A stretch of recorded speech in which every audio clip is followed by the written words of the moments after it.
अरविंद केजरीवाल ने वाराणसी से आज पर्चा भर दिया। केजरीवाल ने अपने हलफनामे में खुद को करोड़पति बताया। ये है आम आदमी। उन्होंने अपनी कुल संपत्ति 2 करोड़ 13 लाख रुपए की बताई। लेकिन इससे ठीक पहले अपने रोड शो में केजरीवाल ने बार बार कहा कि मैं गरीब आदमी हूं, मुझे आपकी मदद चाहिए, मेरी जेब में महज 500 रुपए।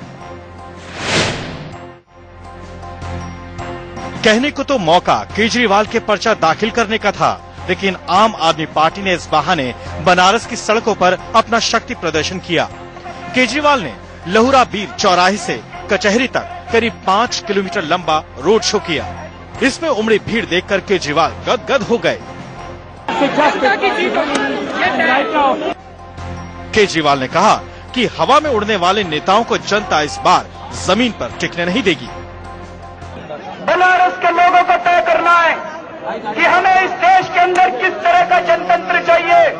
क्या हमें हेलीकॉप्टर वाला जनतंत्र चाहिए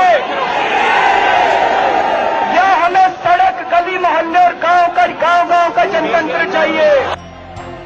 नामांकन से पहले केजरीवाल के इस रोड शो में सड़कों पर दूर दूर तक सफेद टोपी लगाए लोगों का हुजूम नजर आ रहा था। केजरीवाल इसे देख बाग बाग हो गए। कचहरी पहुंचकर केजरीवाल ने नामांकन का पर्चा दाखिल किया। इसके साथ ही उन्होंने वाराणसी की लड़ाई का नया मोड़ दे दिया। बाहर आने पर जब केजरीवाल से पूछा गया कि बीजेपी का दावा है कि कल मोदी के नामांकन में आपके हुजूम से कई गुना बड़ा जनसैलाब उमड़ेगा, इस पर केजरीवाल का जवाब सुनिए।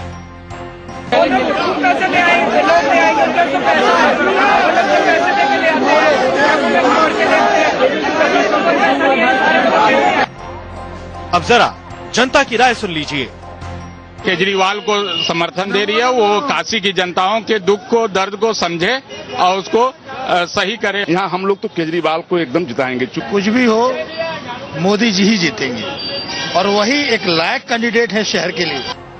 शीतल राजपूत के साथ रजत राकेश टंडन, वाराणसी, इंडिया न्यूज।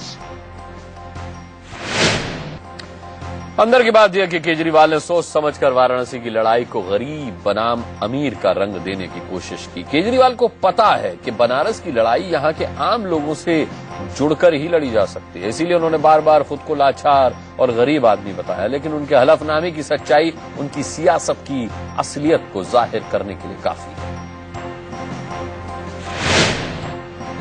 एक बात और, अरविंद केजरीवाल मोदी के हेलीकॉप्टर के पीछे पड़ गए।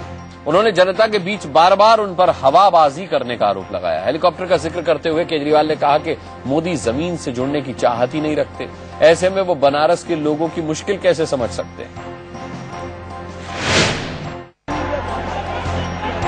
केजरीवाल ने अपने रोड शो की शुरुआत में कबूतर उड़ाए थे, लेकिन इसके बाद उन्होंने जिस तरह मोदी को निशाने पर लिया, उससे साफ हो गया कि बनारस में केजरीवाल देश की सबसे बड़ी सियासी लड़ाई लड़ने आए हैं, सिर्फ कबूतर उड़ाने नहीं।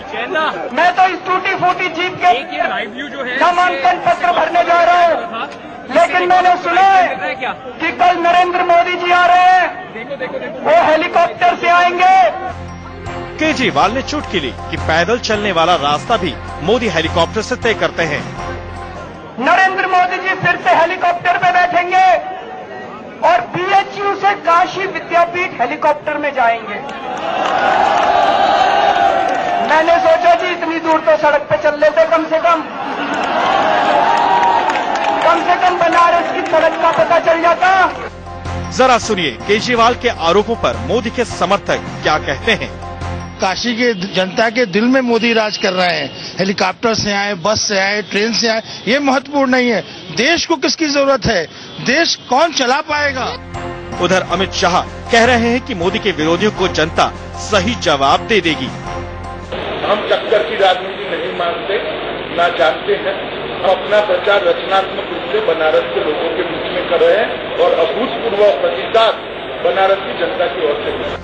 वही मोदी के 4 प्रस्तावकों में से एक पंडित मदन मोहन मालवीय के पोते रिटायर्ड जज गिरधर मालवीय ने मोदी का बचाव किया।